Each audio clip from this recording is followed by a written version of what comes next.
Episode 30 की शुरुआत वहीं से होती है जहां से पिछला एपिसोड खत्म हुआ था। हमने पिछले एपिसोड में देखा था कि मिस्टर टाउ ने पपेट और यान शिन पर अटैक कर दिया था, जिससे वो जाके ग्राउंड पर टकराते हैं और यान फॉक्स को उससे बहुत ज़्यादा चोट लगती है। सब लोग उस शोर से बाहर आ जाते हैं और कहते हैं क्या हुआ है, क्या कोई यान फॉक्स को यहाँ से लेकर भाग रहा था। मिस्टर टाउ कहते हैं सब कुछ ठीक हो गया, तुम लोग चिंता मत करो। मैंने यहाँ पे एक सर्कल लगाया था, वो जो भी था वो बहुत गलत समय पे आया था।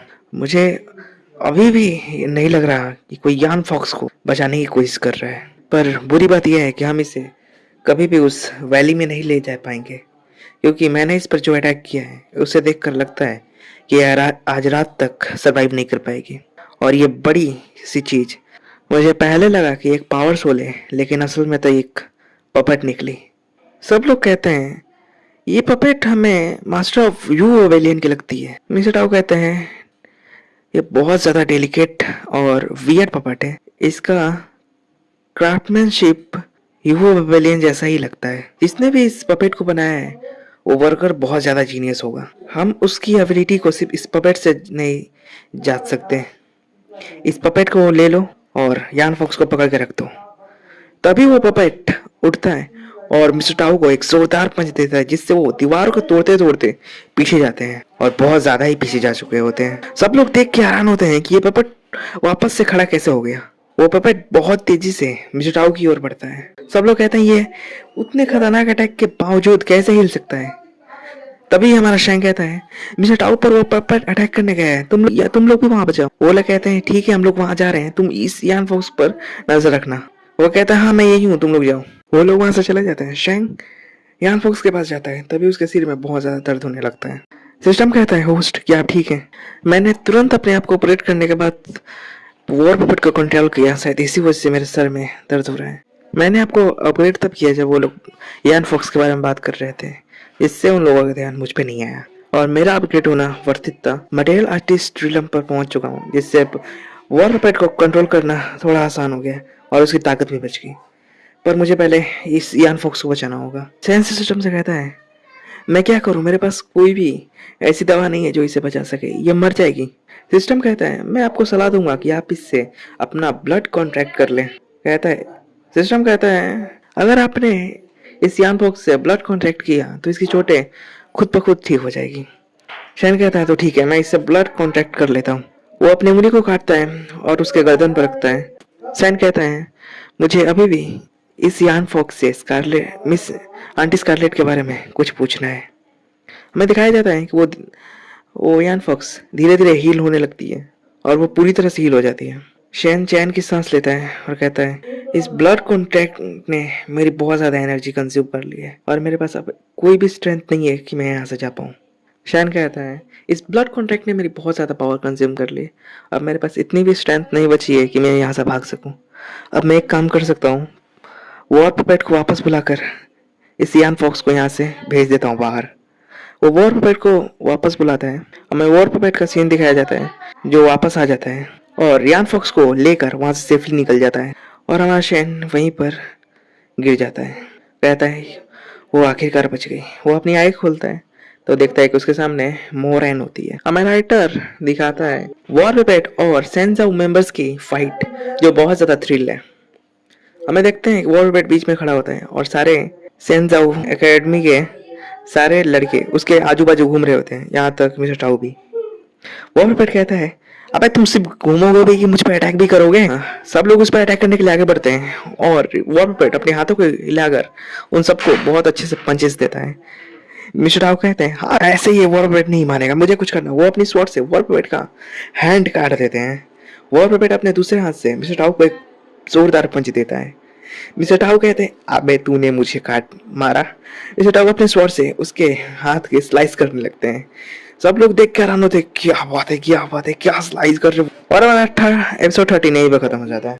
एपिसोड 14 के शुरुआत में दिखाया जाता है अपने शैन को, जो अपनी आंखें खोलता है और वो दिखता है कि मैं अपने कमरे में हूँ। उसके सामने मोरेन आती है और कहती है तुम कल रात को बेहोश हो गए थे और मैं तुम्हें यहाँ तक लाई।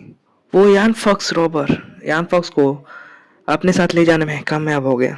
हमें सीन दिखाया जाता है मिस्टर टाउ का। सब लोग कल रात के बारे में ही बातें कर रहे थे। मिस्टर टाउन ने उस वॉर पपेट के एक हाथ को इंजर्ड कर दिया, फिर भी वो वॉर पपेट यान फॉक्स को लेकर चला गया वहां से। मिस्टर टाउन कहते हैं मुझे सेंसर एकेडमी में जल्दी जाना होगा और अपने सुपीरियर को इसके बारे में रिपोर्ट करनी होगी। मोरन कहती है एनुअल एनरोलमेंट कन्फर्मेशन बहुत जल्द होने वाला है, मुझे जाके उसकी मदद करनी होगी। शन कहता है एनरोलमेंट कन्फर्मेशन ये क्या होता है? ये एक एग्जामिनेशन होगा इमोर्टल वर्ल्ड के लिए। सारी एकेडमी एक जगह इकट्ठा होगी और अपने अपने कैंडिडेट को परफॉर्म करवाएगी कॉन्फ्रेंस में परफॉर्म करने के लिए भेजेगी। शन कहता है सेंसो एकेडमी बहुत ज़्यादा क्लोज है जिलियन रॉयल फैमिली के और उसी रॉयल फैमिली में मुझे वो स्टोन मिलेगा, तो अगर ये अच्छा होगा कि मैं रॉयल फैमिली में सेंसो एकेडमी के कॉन्फ्रेंस में छिप कर जाऊं। This is my original plan. लेकिन शेन कहता है मैं बेहोश होने से पहले मोरेन को अच्छी तरह से देखा था और उससे अगर वो वहां थी तो उसे पता होना चाहिए कि यान फॉक्स को मैंने ही भगाया है। लेकिन उसका प्लान क्या है अब? उसने अभी तक मुझे एक्सपोज क्यों नहीं किया? यह सिर्फ वो मेरे साथ खेल रही है। वो कहती है ये लो तुम ये खा लो। शेन कहता है ठीक है। वो सोचता है जैसे ही यहाँ से ये जाएगी मैं यहाँ से भाग। वो उस खाने को खाता है और उसे अजीब लगता है, उसके पेट के अंदर बहुत ज़्यादा दर्द होने लगता है। वो उससे सोचता है क्या ये पॉइजन है? नहीं ये पॉइजन नहीं है, ये इफेक्ट है उस पील का और ये वार्निंग है कि मैं अपने ओरिजिनल फॉर्म में आने वाला हूँ। ये अभी होना था, ऐसा नहीं हो सकता। मोरेन यहीं पे वो मोरेन से कहता है सिस्टर मुझे सडनली बहुत ज़्यादा फीवर महसूस हो रहा है।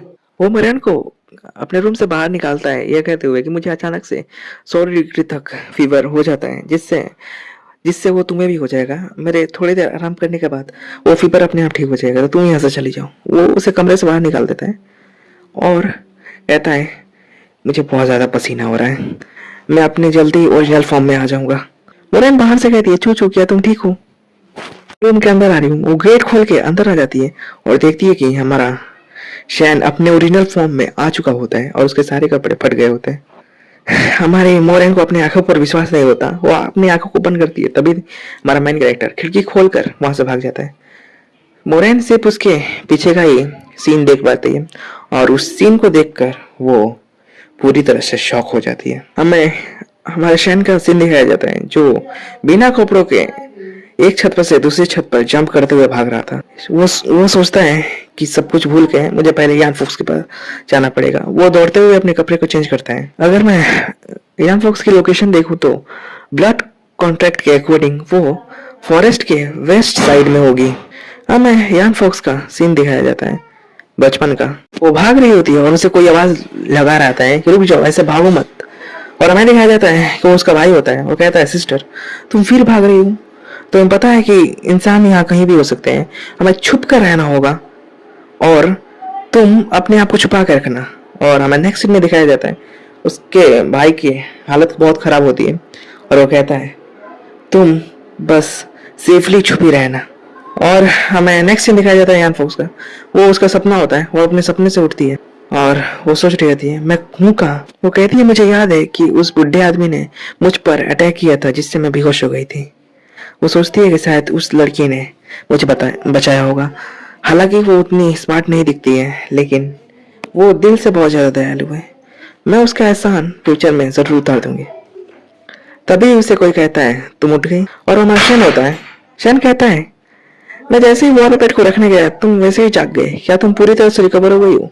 तुम अब कैसा महसूस कर रही हो? यान फॉक्स शैन को एक जोरदार पंच दे दिए जिससे वो पीछे जाकर गिरता है। वो कहता है व्हाट द हेल, तुम क्या कर रही हो? क्या मैं तुम्हें याद नहीं हूँ? वो कहती है तुम बेकार लड़के, तुम्हारी वजह से मैं एक्सपोज हुई थी। हमारा लड़का का सीन दिखाया जाता है जो एक रिपोर्टर मोरेन से पूछ रहा होता है तुम्हें क्या कहना चाहती हो जब तुम्हारे विंडो से एक नंगा आदमी भाग रहा होता है। मोरेन कहती है उसका मैंने ज्यादा कुछ तो नहीं, लेकिन उसका जो बट था वो बबली था। शैन कहता है यू आर ए परफेक्ट। और हमारा 14 एपिसोड यहीं पर खत्म हो जाता है और तुम लोग बस सिर्फ 5 मिनट वेट करो, एक नई वीडियो आ ही रही है, बस आ ही चुकी है। और तब तक जिसने मुझे इंस्टाग्राम में फॉलो नहीं किया है वो जाके कर ले, लिंक डिस्क्रिप्शन में।